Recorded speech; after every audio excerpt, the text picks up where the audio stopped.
Well, hello, hello, hello. It is Monday. I think today is November the 9th, 2020.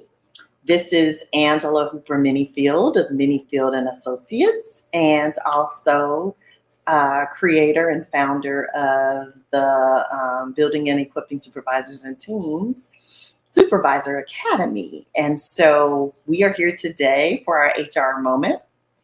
And for those of you who may be new to our HR Moments, we host these every Monday, Wednesday, and Friday. And so today has been a really busy day. I probably look just a little bit more dolled up than normal. I had a photo shoot today. So as professionals, sometimes we have to take the extra effort and actually get professional headshots.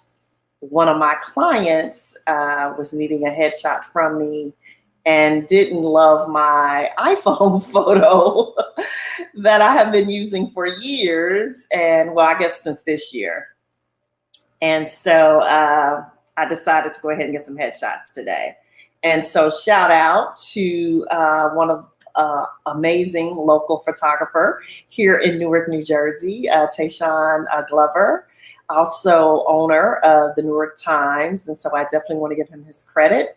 And I look forward to seeing my shots. As a person who does not like to take pictures, I can definitely say that he made me feel relaxed and probably not as rigid and regulated as I normally am, and actually had fun. So again, shout out to him. So any of my Newarkers who are looking at this video, make sure you reach out to him if you need some professional photos, family photos, group photos of your team or whatever, because again, we want to support businesses and places that we can, especially in this economic season. All right, so let's get to today's HR topic. Today, I want to talk a little bit about some of the reasons as supervisors, managers, and leaders, we must, and this is not negotiable, so I need you guys to hear me well. We must address sketchy behavior. Hey, Damien, that's my friend there, my buddy. Tell my nieces I said hello and actually put them in front of the computer so they can see me. But today, I think it's really important that we discuss appropriate behavior or inappropriate behavior, I guess I should say, inappropriate behavior in meetings, and that includes Zoom meetings. And so first I want to start a little bit with why this is, why I'm bringing this up. So one of my coaching clients shared with me, and I apologize, I can tell my internet is really sketchy right now. So for that, I apologize in advance. But one of my clients, hey, that's awesome, Damien.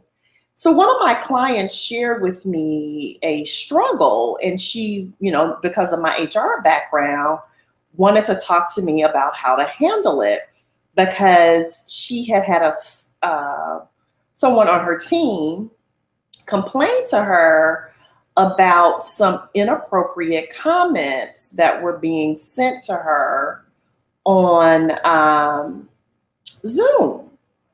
And as we talked, what we discovered was, oh, I'm sorry, trying to do my watch party. But what we discovered was in the chat, one person was sending comments to another person. Hey, Tommy, man, it's so good to see you here. That were inappropriate. And so she wasn't aware of it. But what she noticed was that this particular team member had stopped engaging. So while she was leading the conversation, getting, we really try hard, especially in today's climate, to keep our meetings as engaging as possible. But she noticed this one particular team member had stopped engaging.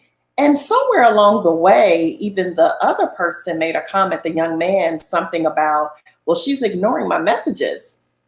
And my client did not understand the connection. And then later on, as she was talking to the young lady, she found that she didn't want to participate in the meetings anymore. And what she found was the young man had been sending things to her that she didn't feel comfortable with. And so the first reaction was, well, let's just shut off Zoom. And I'm sorry, shut off chat in Zoom. And but now what she's found is it's inhibiting her to get feedback and get responses because, you know, the struggle with the muting, the unmuting, and everything that we do in Zoom. And so many of you may not know this is a feature. So also this may be a tip for you. But in Zoom, there is a way that you can cut off private chat. So in other words, you can allow the group chat where everybody can see it, but in your settings, you can actually disable private chat. Now, it's unfortunate that that might be the best way to go right now because you want to keep the engagement. But the point I'm making is it's important that people be able to attend meetings and not feel harassed and not feel uncomfortable. Another thing I think is important, which is the big emphasis that I made with the client, was we have to reiterate and ensure that people understand that when they're on Zoom meetings, this is still a work event. So the same level of conduct, responsibility, and decorum that we expect you to have in an in-person meeting if we were in the office, that translates right over to Zoom too, right? Like you can't say, oh, well, since I'm at home, I can act or talk any kind of way I want to. No, you can't. Another issue that has been coming up, and I'm sure it was a struggle for some people today, people want to talk about politics and other things in a work environment that may not be appropriate. It creates animosity, it alienates people, and it goes both ways, right? I know people who have worked in places that was so leaned one way that they felt inhibited to be able to do the things that they needed to do. And then, of course, some of us, you know, if we got the result we wanted, we can make it unbearable for other people. Well, the bread slices both sides, right? It's not work conversation. It just isn't, unless that's the kind of work we do, right? Like, are we in the news? Are we in media? Are we in politics? If that's the case, then yeah. But if that's not the case, you know, you can't do that. So Damien says, I would hate to have to disable private chat. We can also let them know that Zoom creates a transcript of the chat, including private chats that might reduce inappropriate private chats. Damien, that's actually not correct. Zoom will keep the chat, but the private chat is not part of the saved chat. So when we save the chat, we only get the everyone chat because I save chats almost at every meeting that I go to, and I'm not getting the private chat. And so I just think, you know, unless there's a need for private chat in a team Zoom meeting, it's almost like whispering. You know, I actually think it's disruptive. I have hosted some meetings where there was private chat going on, and it was clear to me that people were not listening. They were private chatting. And so as a result of that, again, it's like passing notes. Like if we were in a conference room having a meeting, would you be passing notes to your peers or whispering? Because it can be a distraction. So again, I don't have a problem disabling the private chat. I think every group or every team has to evaluate that for themselves. But as a manager, we have the responsibility to maintain a safe work environment, and supervisor and leader. And if we don't create that, the complaint is going to be against us. And I think that's the biggest point, right? So when people file complaints about being harassed at work, the harasser may have done the harassing, but the organization pays the fine, or is who's found culpable of allowing it to persist. So the moment we find out someone has taken some liberties with that private chat, we have to make some hard decisions. So I'm not saying it's right or wrong, but what I will say is by keeping it, and if it continues to happen, now we did not curtail it. And so, again, unless there's some real need for private chat, I don't really have a problem with the disabling, but that's me, right? And I tend to be legalistic in my mind. And I also believe we always err on the side of caution, because as a person who's also been the one on the stand when there have been complaints against the organization, I need to be able to withstand outside scrutiny. And did I do everything within my power to curtail or prevent this from continuing? Because like I said, now we got someone who doesn't want to participate or even be on team calls anymore because they've been harassed. So do you let them keep being harassed? It's almost like the police saying, okay, you can get a protective order, but we're not going to save you until now the person violates the protective order. And how many people didn't live to fill the second complaint out? So again, that's just Angela. And again, if somebody thinks I'm wrong, I love to have these conversations, but that's just how I would proceed. And so then the second thing was, so what do you say? The chat transcript only say private messages to the host. Thanks for, as the host, I've never even got the private messages. So do you mean the person that sent them? Because I'm still confused, because I've never seen any private chat in any meeting I've hosted of other people's chats. So further clarify, keep the notes coming. Thank you so much, Damien. And then the second incident, and it's like when they come, was another client talking about just inappropriate jokes on Zoom. And of course, my immediate response was, well, how was it addressed? And it wasn't. And this is an employee that has floated from department to department to department. It's also an employee who barely, if ever, makes performance metrics. And I'm just appalled. Like, why are we allowing this to happen?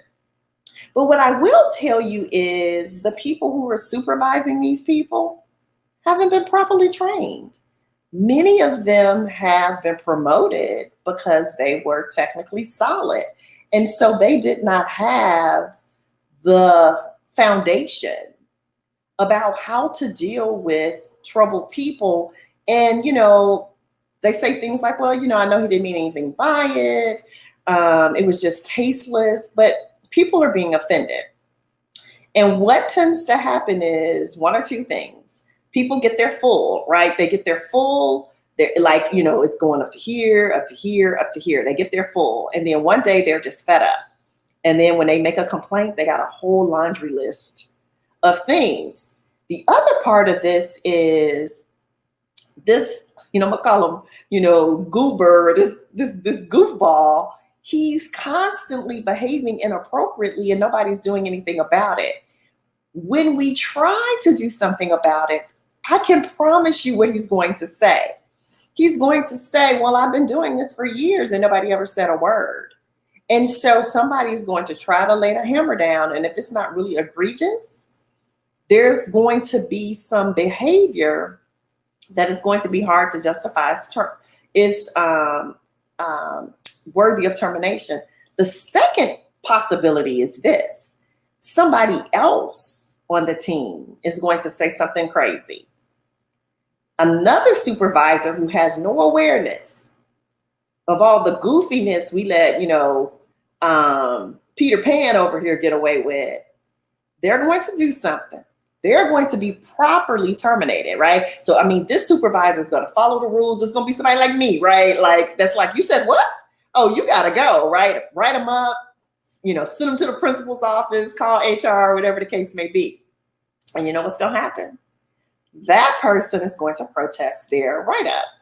And they're going to put in their justification. They're going to say, well, when, Peter Pan did it, they weren't written up.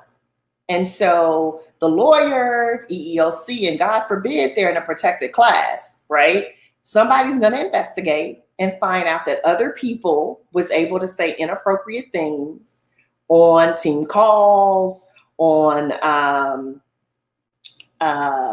Zoom meetings and stuff like that, and never had any discipline.